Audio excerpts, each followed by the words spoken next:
ಹೋರಾಟದ ಎಚ್ಚರಿಕೆ ನೀಡಿದ ಹಿನ್ನೆಲೆಯಲ್ಲಿ ಉಮೇಶ್ ಅಣ್ಣನವರು MLA MP ಅಧಿಕಾರಿಗಳು ಜಿಲ್ಲಾಧಿಕಾರಿಗಳು ಅವ್ರು ಮಾಡ್ತಕ್ಕಂಥ ಕೆಲಸ ಇದೆ.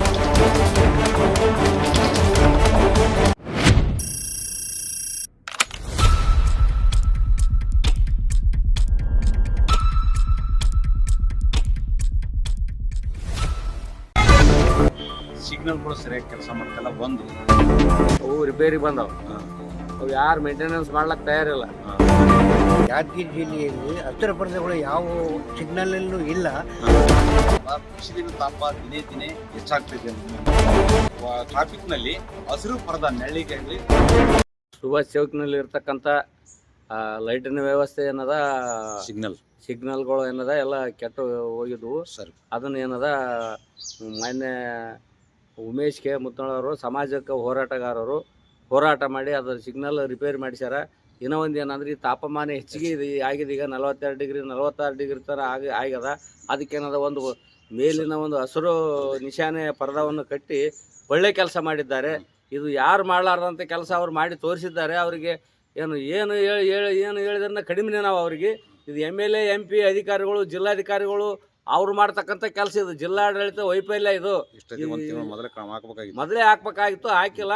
ಎಚ್ಚೆತ್ತ ಏನದ ಈಗ ಏನದ ಪಾಪ ಹೋರಾಟಗಾರರಾದಂಥ ಸಾಮಾಜಿಕ ಹೋರಾಟಗಾರರಿಗೆ ನಾನು ಧನ್ಯವಾದಕ್ಕೆ ಹೇಳಕ್ಕೆ ಬಯಸ್ತೀನಿ. ಇಂಥ ಕೆಲಸ ಯಾರು ಮಾಡಲಾರ್ದಂಥ ಕೆಲಸ ಮಾಡಿರ್ತಾರ ಏನು ಅವರು ಇದೇ ಹೋರಾಟಗಾರರಾಗಿ ಜನರ ಸಾರ್ವಜನಿಕರ ಕೆಲಸಗಳನ್ನು ಸ್ಪಂದನೆ ಮಾಡಲಂತೇಳಿ ಕೇಸಿ ನಾವು ಇನ್ನೂ ಹೆಚ್ಚಿನ ಕೆಲಸ ಮಾಡಲಂತೇಳಿ ನಾವು ವಿನಂತಿ ಮಾಡಿಕೊಳ್ತಾನೆ. ನಾಗರೆಡ್ಡಿಗೌಡ ಎತ್ತಿಕೊಡಿ. ಯಾದಗಿರಿ ನಗರದ ಪ್ರಮುಖ ಸರ್ಕಲ್ಗಳಲ್ಲಿ ಹಸಿರು ಪರದೆ ನೆರಳಿನ ವ್ಯವಸ್ಥೆ ವಾಹನ ಸವಾರಿಗೆ ಮಾಡಬೇಕಾಗಿತ್ತು. ಸಿಗ್ನಲ್ ಸಮಯದಲ್ಲಿ ಸುಮಾರು 60 ಸೆಕೆಂಡ್ ನಿಲ್ಲಕ್ಕಾಗಲ್ಲ. ಹೋದ ವರ್ಷ ಮಾಡಿದ್ರೆ ಅದು ಈ ವರ್ಷ ಮಾಡಿದ್ರೆ ಇಷ್ಟೊತ್ತಿಗೆ 1 ತಿಂಗಳು ಆಗಬೇಕಾಗಿತ್ತು. ಆದ್ರೆ ಜಿಲ್ಲಾಡಳಿತ ನಿರ್ಲಕ್ಷ್ಯದಿಂದ ಇಲ್ಲಿವರೆಗೆ ಆಗಿಲ್ಲ. ಹೋರಾಟದ ಎಚ್ಚರಿಕೆ ನೀಡಿದ ಹಿನ್ನೆಲೆಯಲ್ಲಿ ನಗರಸಭೆ ಎಚ್ಚೆತ್ತುಕೊಂಡು ಪೌರಾಯುಕ್ತರು ನಮ್ಮ ಹೋರಾಟಕ್ಕೆ ಸ್ಪಂದಿಸಿ ಇಡೀ ರಾತ್ರಿ 10 ಗಂಟೆಯಿಂದ ಬೆಳಿಗ್ಗೆ 5 ಗಂಟೆವರೆಗೆ ಆಂಗ್ಲರ್ ಹಾಕೋದ್ರ ಜೊತೆಗೆ ಹಸಿರು ಪರದೆ ಹಾಕಿ ಕಂಪ್ಲೀಟ್ ವರ್ಕ್ ಮಾಡಿರ್ತಕ್ಕಂಥದ್ದು ಇದು ಒಳ್ಳೆ ಬೆಳವಣಿಗೆ. ನಮ್ಮ ಹೋರಾಟಕ್ಕೆ ಸಿಕ್ಕಂತ ಜಯ. ನಮ್ಮ ಮನವಿಗೆ ಸ್ಪಂದಿಸಿರ್ತಕ್ಕಂಥ ನಗರ ಪೌರಾಯುಕ್ತರಿಗೆ ಧನ್ಯವಾದಗಳು. ಅದು ವಿಶೇಷವಾಗಿ ಸಿಗ್ನಲ್ಗಳಂತ ಕಂಪ್ಲೇಂಟ್ ಮಾಡಿದಾಗ ಸಿಗ್ನಲ್ಗಳು ಆಲ್ರೆಡಿ ಎಲ್ಲರೂ ಚಾಲು ಇತ್ತು ಕೇಸಿ ಅವೇನಾದ್ರೂ ಬಿಸಿಲಿನ ತಾಪ ಹೆಚ್ಚಿಗಿರೋದ್ರಿಂದ ಬೆಳಿಗ್ಗೆಯಿಂದ 12 ಗಂಟೆವರೆಗೆ 12 ಗಂಟೆಯಿಂದ 4 ಗಂಟೆವರೆಗೆ ಯಾವುದು ಇವು ಆಗ್ಬಾರ್ದು. 60 ಸೆಕೆಂಡ್ ಬಿಸಿಲಿನಿಂದ ಪ್ರಯಾಣಿಕರು ತೊಂದರೆ ಆಗ್ತಂತ ದೃಷ್ಟಿಯಿಂದ ಅವನು ರದ್ದುಗೊಳಿಸಿದ್ದು. ಮುಂದಿನ ದಿವಸದಲ್ಲಿ ಅವು ನಿರಂತರವಾಗಿ ನಡೀತಾವಂತಕ್ಕಂಥದ್ದು ಸಂಚಾರಿ ಪೊಲೀಸ್ ಠಾಣೆಯ PSI ಅವರು ಹೇಳಿರ್ತಕ್ಕಂಥದ್ದು. ಇದು ಮುಂದಿನ ದಿವಸದಲ್ಲಿ ಅದು ಮಾಡ್ಲಿದ್ರೆ ಮತ್ತೆ ನಮ್ದು ಹೋರಾಟ ನಿರಂತರ ಇರ್ತಕ್ಕಂಥದ್ದು ನನ್ನ ಅನಿಸಿಕೆ.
ಯಾದಗಿರಿಯಲ್ಲಿ ದಿನಲೂ ಬಿಸಿಲಿನ ತಾಪ ಹೆಚ್ಚಾಗ್ತಿದ್ದು ಮತ್ತು ಯಾವ ಅಧಿಕಾರಿಗಳು ಅದನ್ನು ಎಚ್ಚೆತ್ತು ನೋಡ್ತಾ ಇದ್ದಿಲ್ಲ. ಈಗ ನಾವು ದಿನಾಲೂ ಹೋಗೋದು ಬರೋದು ಅಲ್ಲಿ, ಆಮೇಲೆ 1-2 ಗಂಟೆ 2 ನಿಮಿಷ ಶಿಗ್ನದಲ್ಲಿ ಅಲ್ಲಿ ನಾವು ಅನೇಕ ಜನರು ಚಕ್ಕರ್ ಬಂದು ಬಿದ್ದಿದ್ದಾರೆ. ಅದು ಯಾವುದು ಇದು ಪದಾರ್ಥಗಳು ನೀವು ಎಚ್ಚೆತ್ತುಕೊಳ್ಳಿಲ್ಲ, ನೋಡ್ತಿರಲ್ಲ. ಅದು ಮುದ್ನಾಳ ಉಮೇಶ್ ಅಣ್ಣನವರು ಅದನ್ನು ಕಾರ್ಯಕ್ಕೆ ಇದು ತಗೊಂಡು ಅದನ್ನು ಸರಿಪಡಿಸಿದ್ದಾರೆ.